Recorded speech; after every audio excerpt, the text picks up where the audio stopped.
Good morning everyone, welcome to my mini blog. আশা কৰোঁ আপোনালোক সকলোৱে ভালে আছে। আজি ৰাতিপুৱা উঠি গা পা ধুই ডাইৰেক্ট ভাত বনাব আহিছোঁ। চৌকাটো জুই ধৰিলোঁ, বনং আজি ডিমা বনাইছোঁ। এথেনে মই চাহ খাবা টাইম পালোঁ। এথেনে ভাত চাত খাই যাওঁ আৰু আজি শুৱালকুছিত যাম পঢ়াৰ মাহীয়েকৰ বিয়া খাবা। এথেন হেলমেট চেলমেট পিন্ধিলোঁ আৰু বিৰাট ঠাণ্ডা, একদম পুৰা চব পিন্ধি লৈছোঁ। তাৰপাছত তাৰ এথেন যাই আছোঁ দাদালৰ স্কুটিত। কি ঠাণ্ডা এইখন মাৰিয়ে লওঁ, ৰাতিয়ে হ'ল দেখোন যাওঁতে বাপৰে হাজো পালোঁ আৰু কিবাকে ভাও কেনে ৰাস্তাই ভয়ে লাগছে। বাপ্পা ভূত চুত আহি আৰু নামাৰলি হয় ৰাস্তাত দে আৰু ভগৱান বাচাবি আৰু। হনুমান চালিচা খানে গাওঁ ৰ, জয় হনুমান জ্ঞানী গুণ সাगर जय कपी सती हो लोग को जाकर। হাও পালো দে কিবাকে হাওয়াটো কি ঢঙা হলে আছে।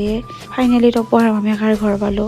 এথেন মই নামলো, নামি কিনে এথেন কাঁচা ৰাস্তা আছে, খোজকাঢ়ি যাই আছো। হাও কেনে ৰাস্তাই ভয় লাগছে। মই চাইয়াটো কেনে দেখা হৈছে, মোক ভূতেন দেখা হৈছে। এথেন মই টপৰ মামিয়াকাৰ ঘৰ পালো। মাহীয়েকে একদম মেহেন্দি চেহেন্দি দি বহি আছে, কইনা না। তাৰ পাছত মই চাহ তাহ খালো আৰু টপক দুদিনমান দেখা নাছিলো, দেখা পাই ভাল লাগিল। তাৰ পাছত মস্ত ঠাণ্ডা বাপ্পা ঐ জুই পোৱালো। বৌ বোলে মেহেন্দি আঁকি থাকে আঁকি দিল। আজি ভিডিঅ'টো এখনি আছিল দিয়ক, বাই বাই।